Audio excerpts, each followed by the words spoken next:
ръководител Гален Бакърджиев, съответно това са Полина, Мартина и Георги.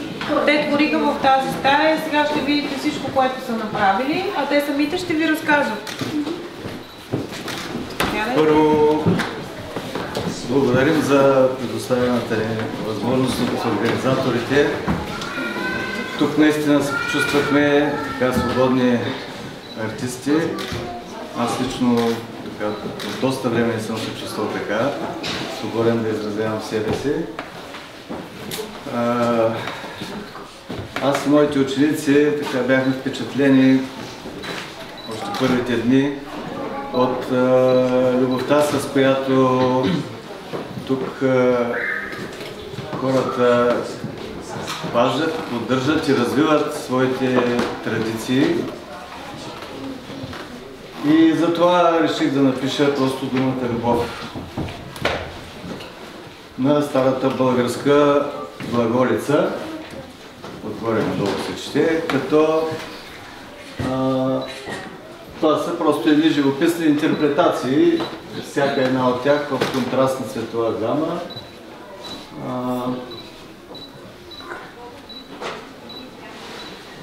Градени са образи в тях, дали са земни или извънземни, вече нека оставя на вашето въображение да прецените. Тук е мястото да благодаря на Бачо Пламен. Тук ли е? Къде е? Не го виждам. Да. Моля за вашите аплодисменти.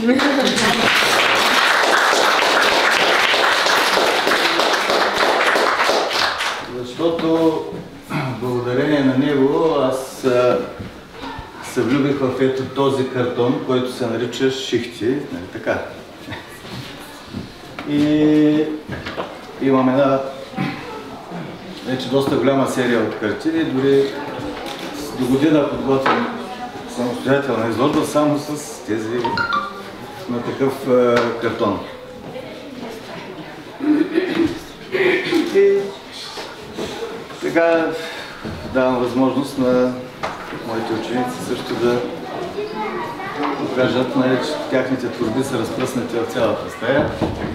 Така че може би в движение. Кажете ли няколко думи? Здравейте на всички от мен. Аз съм Георги Галенов Бакърджиев и предлагам да започнем с първата ми творба, която се родила тук. Извинявам се, да размествам. Извънземен танц е нейното заглавие. Това е от типа картини, които аз обичам да ги наричам. Те са такива, които сами се рисуват. Хващаш четката и каквото слава покаже, както се казва.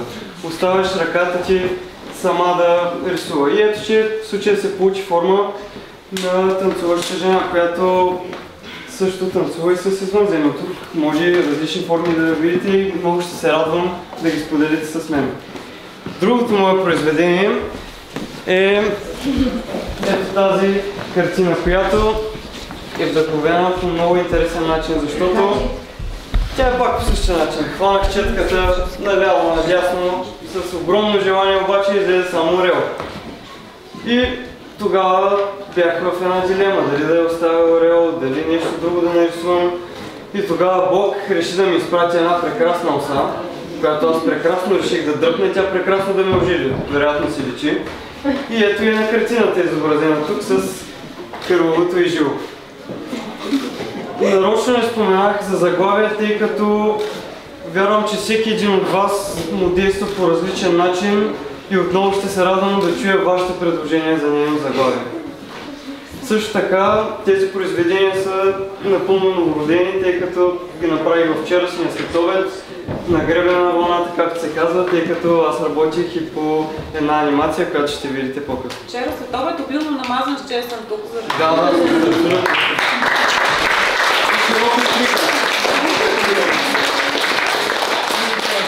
Сега предавам стафетата към тези прекрасни колички. Здравейте от мен, аз съм Полина, както разбрахте вече, и през последните 7 дена успях да завърша свои 7 творби, които сега се радвам да ви представя. Това е първата, която започнах още втория ден, когато дойдохме, и разбира се, когато ми разказаха така известната легенда за нея. която аз бях така доста впечатлена, реших да обединя тази прекрасна къща, която според мен вие доста добре познавате, особено ако сте от селото, и легендата на Зазмия, който според мен, и аз вярвам, че все още бди над селото и точно заради това селото продължава да расте и все повече хора да заобичват неговата красота и наистина хората, които са тук, защото всички хора, с които се запознахме, бяха просто страхотни, изключително обичливи, изключително добре настроени и тази картина предава точно това. Нейното име също е легенда и реалност. Това е втората моя картина, която завърши мисля, че третия или четвъртия ден. Вдъхновението от нея е щъркелите, които видяхме, защото бяхме доста впечатлени, че тук има наистина доста щъркели, които така, особено последния ден, забелязахме да се въртят и да обикалят много около селото, което ме наведе на мисълта, че са тип като пазители на селото, защото не случайно те седят точно тук и не случайно обикалят точно тази зона. Те, животните сами преценяват кое за тях е добре и по какъв начин те ще се чувстват добре тук. И щом това място ви казва, че ще добре тук, значи нещо има в него, като тази картина се казва "Пазителят е високо". Те са изпратени от змея, може би. Да, може. И третата моя картина е там в ъгъла. Може да се обърнете да я видите, няма да ви карам да се местите. Картината се казва "Любов в възход", като може да забележите, че вдъхновението идва от моят преподавател, който просто деня, в който започна своите произведения, реши да ги наложи така върху стълбата и в последствие, когато хванах четката и както Георги каза, ръката ме водеше сама, аз видях тази стълба с думата "любов", която също описва селото, както вече спомена той. И змея, който продължава все още е символ на селото. Тези две картини ги направихме с доста голямо желание, доста голяма любов и честно казвам съм доста доволна от себе си и се надявам на вас да ви хареса.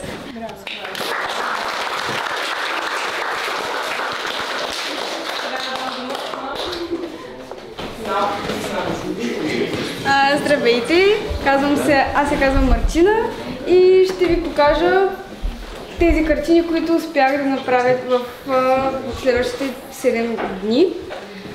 Първата е тази зад вас, която се казва, точно за мен това изобразява темата извънземна реалност. Това показва силата реалност на бъдещето, която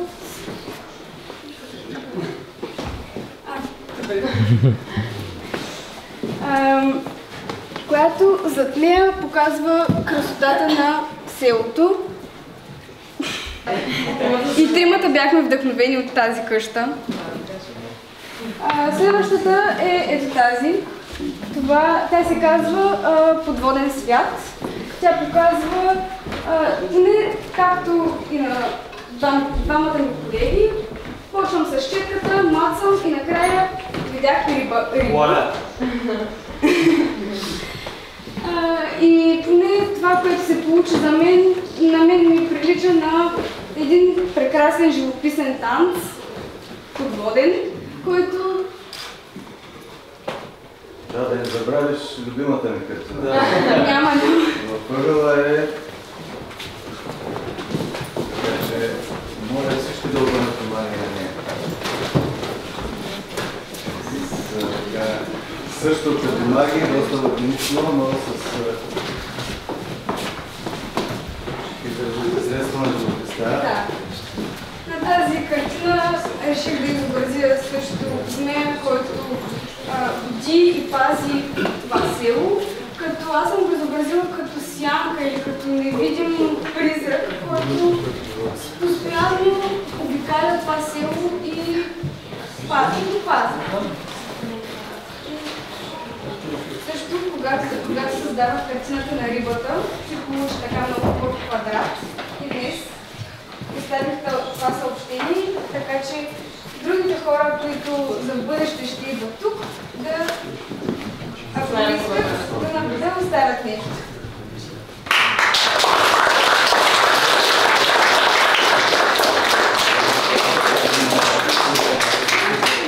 Картина е ето тази. Аз я кръстих гости. Тя за мен, аз съм показала читалището, което местните хора на Горна Литвица се застъпват на извънземни, които са дошли от някоя друга планета или галактика. И така съвсем случайно са се срещнали. Това съм. Да, както Марти каза, освен че сме творили по пода, сме творили и по стената. Да. Някой знае ли какво пише на стената? Може ли да разчете? Ще трябва да наследи с Google. Най-вероятно да.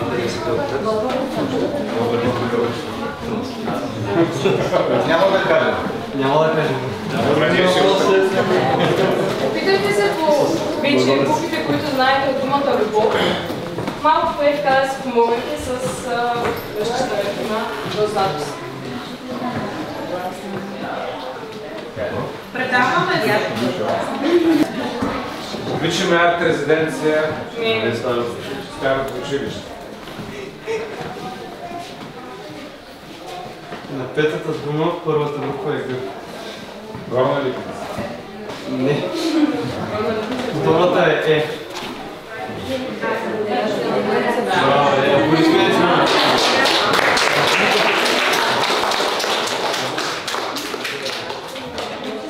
Арт-резиденция старото училище, генерация Творя. Арт-резиденция Горна Литвица, генерация Творя. Благодарим.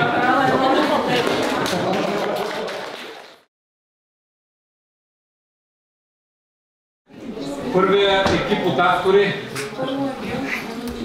Кой ще бъде проф? Нека да я пуснем първо. Добре. На заден. Нека да има. Добре. Здравейте отново. Няма нужда да представя, затова започвам директно с анимацията. Моята анимация е озаглавена с съвремието, се среща с миналото, като най-накратко съчетах представите си за арт-резиденция генерация Творя с това, което наистина видях. Като моята идея тук е това, че с тази футуристична кола от тази розова планета идва съвременният човек. Този, който цял ден е на компютъра, този, който се е отделил от природата, се е отделил от света. И другото нещо, което съм представил е как технологиите пристигат на Земята, даже мисля, че няколко секунди само. След кратко виждате. Ето тази сцена представя идването на технологиите.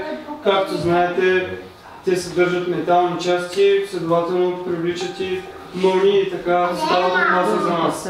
Така че това е нещо, което исках да представя, като емблематичните щъркели, които бяхме нарисували, са изцяло вдъхновени от това място, както и естествено местната легенда за Ардера.